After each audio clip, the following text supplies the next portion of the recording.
The swamp is petrified. Those who controlled the FBI and the CIA for years are now shitting bricks in their pants over what could the incoming administration of Trump reveal and expose.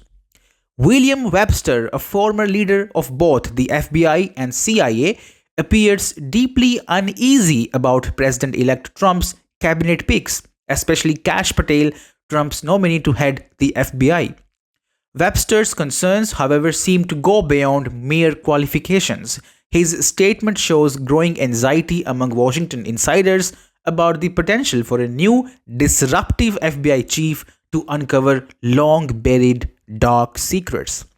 The 100-year-old fossil Webster served under Presidents Carter, Reagan, and George Bush.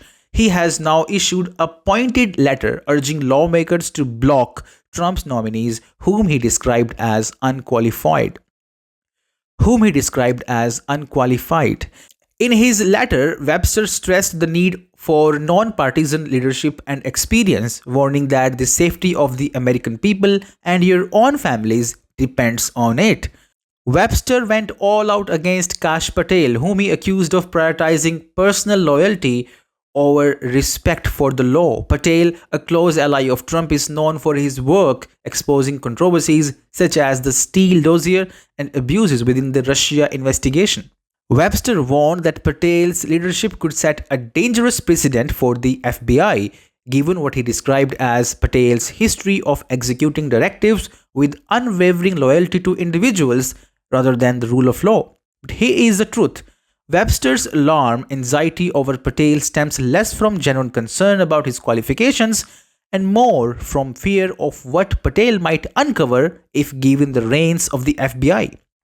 Patel has been vocal about wanting to restore trust in the agency by rooting out political bias and investigating alleged corruption.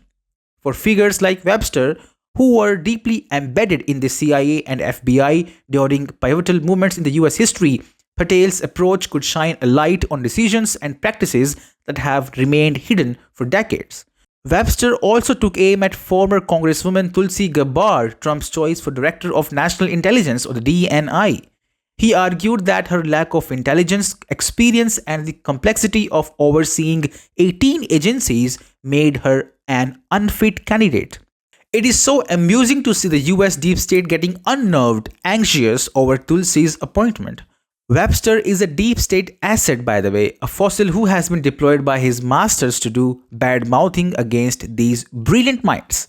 Trump's allies, meanwhile, have rallied around his nominees, praising them as exactly the type of outsiders needed to perform and to reform entrenched institutions.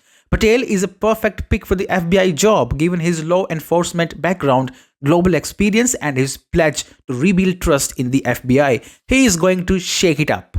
Lara Trump also pointed out that Trump's cabinet selections reflect his vision for America, unconventional and unafraid to challenge the status quo. She said Trump is not a typical politician, so his cabinet should not look like a typical cabinet. As simple as that.